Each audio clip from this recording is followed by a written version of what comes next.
this, what are the watch outs to know that this situation is bigger than the both of you? What are some things that a person can watch out for? I think that, the bad choices are the easier thing to see. When a loved one is, for instance, a drug addiction, I mean, the signs of that are pretty evident. It's affecting their work life, it's affecting their finances, it's affecting them in a number of ways. Those are easier to see. I think that the things that we have to watch out for most are the signs that we're being affected negatively.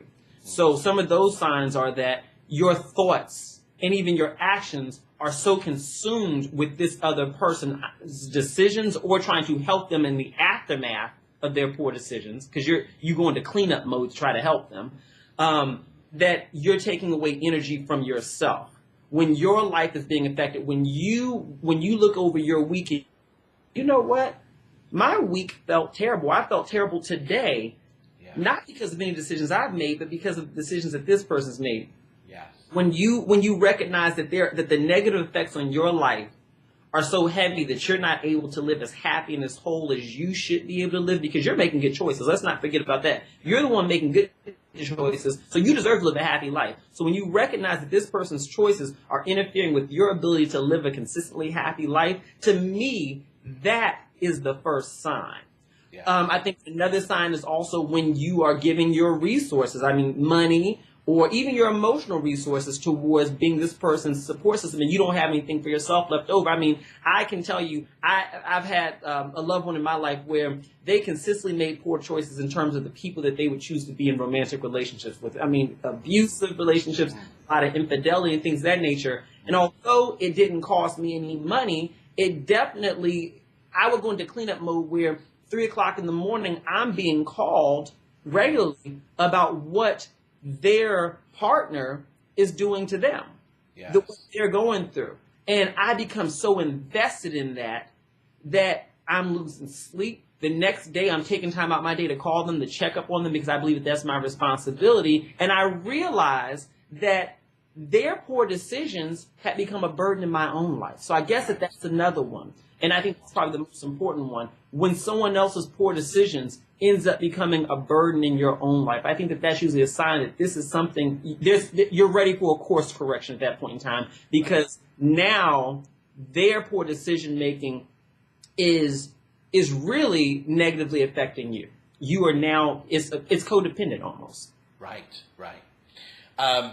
One thing that I do want to go back a little bit to the book that Sissy Houston was talking about with Whitney Houston, and I don't want this interview to be about the Houstons. Of course. But it is what sparked the conversation, and I think it's a universal theme that everybody really can, people know about. People know about Whitney Houston and her death and the tragic things that were involved with the drugs and the relationship she had with Bobby Brown and all of that kind of stuff.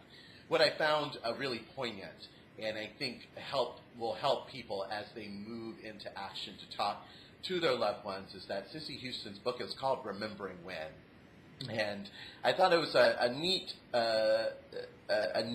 way of saying remembering when, because usually remembering when just talks about the death of the person and you're thinking about the past. But what she really wanted to convey is she wanted people to remember her for the gift that she was to the world.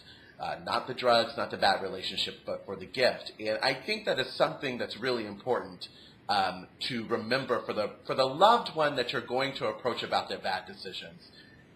Always be mindful of their true essence, the true person that you first fell in love with, and keep that in mind.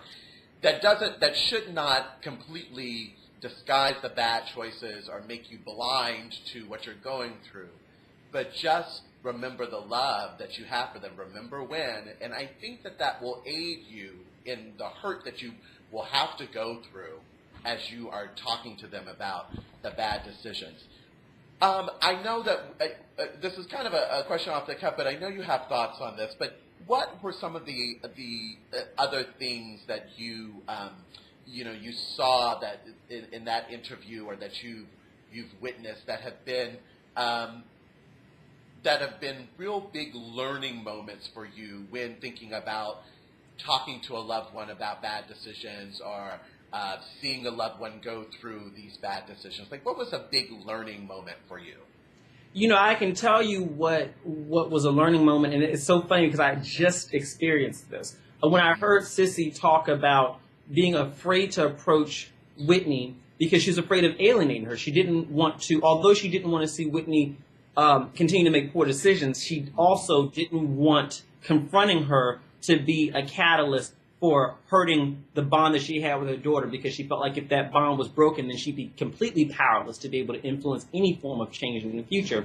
And I can tell you that for many years in my own life, I have dealt with someone who has had an addiction, and it's one of the most difficult things. And when she said that, I really was able to empathize with that fear of, I don't want to hurt the relationship. But the lesson that I got out of it was this, was that the relationship is already hurt. The relationship's already affected, because we can't have our full bond while you're in this state. Right. Because when you're not around me, I'm concerned about you. And when you are around me, it's the elephant in the room that neither of us are addressing. So the relationship is already hurt.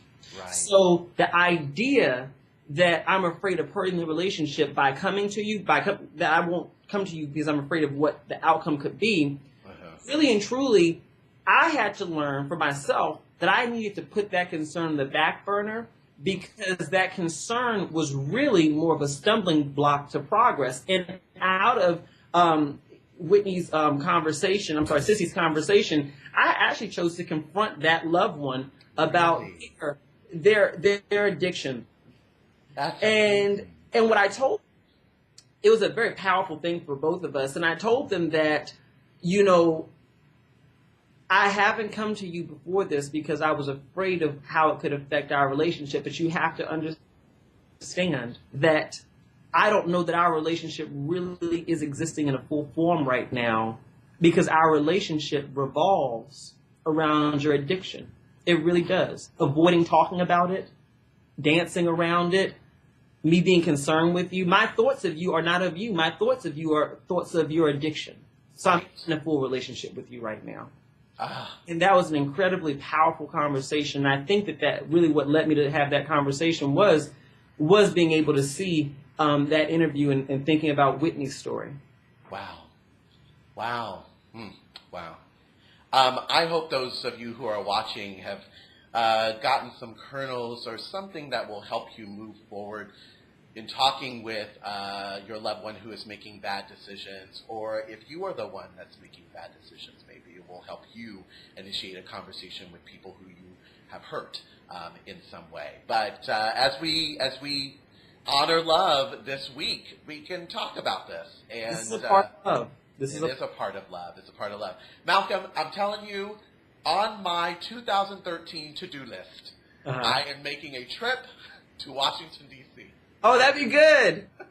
This spring or summer, because I have a host of friends to meet, and one of them is you. And what is so amazing to me is that we have these great conversations, and we have never met in person. Is that fascinating? All this is simulcast. It is fascinating. So can you imagine when we do meet in person, we will close down the block in Washington, D.C. It's going to be amazing. So I'm looking forward to it. I am too. Thank you so much again for discussing this very relevant topic and timely topic. Thank you so much, and for sharing your personal experience. It was fantastic. Absolutely. All right.